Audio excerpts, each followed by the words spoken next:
In 1945, two farmers from Nag Hammadi, Egypt made an incredible discovery. While digging for fertilizer around the base of a boulder near a cliff northeast of their town, they uncovered a jar buried in the sand and found something that would change Christianity forever. The jar contained what is now known as the Nag Hammadi Library, a collection of early Christian texts that have changed our perspective on Gnosticism and the early Christian proto-orthodoxy. Of these texts, arguably the most famous and impactful is the Gospel of Thomas.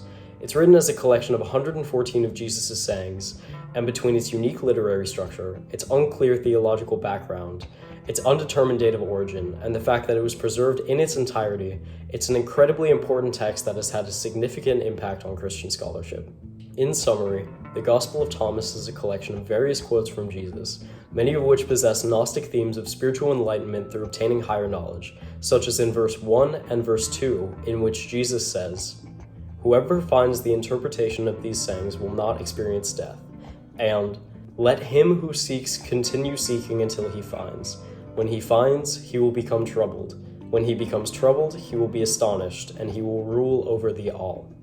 One of the aspects of the Gospel of Thomas that makes it so interesting is that it's not written narratively. Rather, it's written as an unstructured list of quotes and sayings. What makes this so odd is that it completely conflicts with the writing style of the canonical Gospels, which are written more narratively and like typical stories. However, despite possessing a stark contrast in organizational style from canonical Gospels, the Gospel of Thomas shares many direct literary parallels with them. One example is in verse 20, in which, when asked by his followers to describe heaven, Jesus compares it to a mustard seed, saying, "It is like a mustard seed. It is the smallest of all seeds, but when it falls on tilled soil, it produces a great plant and becomes a shelter for birds of the sky," which is an almost word-for-word parallel to Matthew 13:31-32, in which Jesus says, "The kingdom of heaven is like a mustard seed, which a man took and planted in his field. Though it is the smallest of all seeds, yet when it grows, it is the largest of garden plants and becomes a tree, so that the birds come and perch in its branches."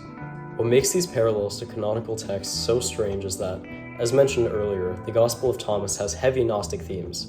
As a result, we're left with a text that simultaneously draws almost exact parallels from non-Gnostic New Testament writings, while simultaneously appearing to emphasize a Gnostic theology.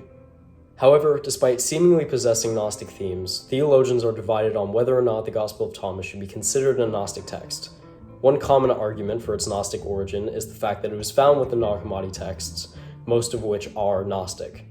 Another common argument is that the text's themes of Gnosis and its lack of apocalyptic themes clearly point to a Gnostic origin, a theory supported by scholars such as Bart Ehrman. However, other scholars, such as Stefan Davies, argue that the Gospel of Thomas is not Gnostic in origin and is simply considered to be so because it was found with Gnostic texts. Unfortunately, as of now, there doesn't appear to be a clear conclusion on the Gospel's theological origins, and there are very valid arguments on both sides. How the Gospel related to the early Orthodoxy was that it represented the idea of dualism and salvation. Dualism was the idea that there are two sides to everything. In verse 11 of the Gospel of Thomas, it says, "On the day when you were one, you became two, but now that you are two, what will you do?"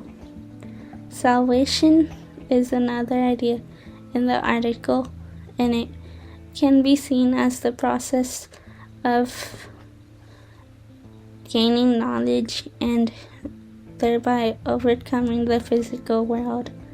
In the Gospel of Thomas, it says, "If two make peace between themselves in the same house, they shall say to the mountain, 'Move away,' and it will move."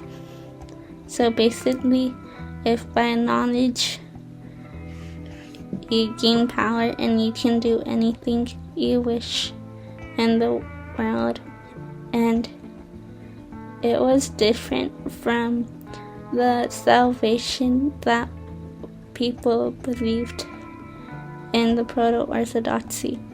In the proto-Orthodoxy, salvation was made by delivering the believer from their sins by the sacrifice of Christ. The Gospel of Thomas was therefore different and therefore not widely accepted with early Christians in the Proto-Orthodoxy.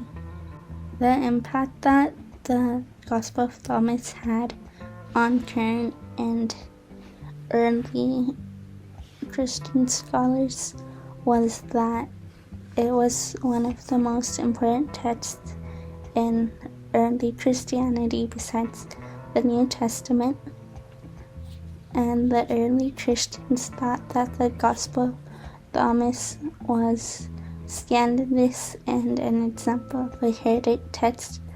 Therefore, they decided that it should be separate from the New Testament, and they didn't approve of it. Meanwhile, now that years have passed, modern scholars started studying it again, and now modern scholars have found the Gospel to be valuable and an example of a proto-Gnostic text. European scholars have understood it to be a text that has some parts that resonate to later theologies, and conservative scholars still reject the idea like early Christians did. And now they still say that it's an example of a Gnostic text. The Gospel of Thomas is one of the key Nag Hammadi texts found in the famous Nag Hammadi library years ago. It is an example of a Gnostic text and has many Gnostic elements in it. One of the major ones being the lack of apocalyptic themes inside it. By apocalyptic themes, we mean that it doesn't talk about the world ending or destruction or any sort of thing like that. Therefore, it wasn't a hit with many early Christians, but it now has been accepted by many modern scholars today, and they use the Gospel to learn more about the past and more about the theology.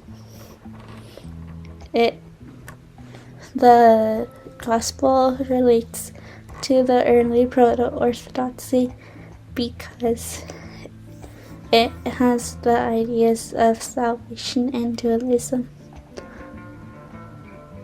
And furthermore, but last but not least, we chose to do our video on the Nag Hammadi text since there's so little info on any of the Nag Hammadi texts, but we felt like this one was the most informative, so we wanted to give everyone an insight about this text.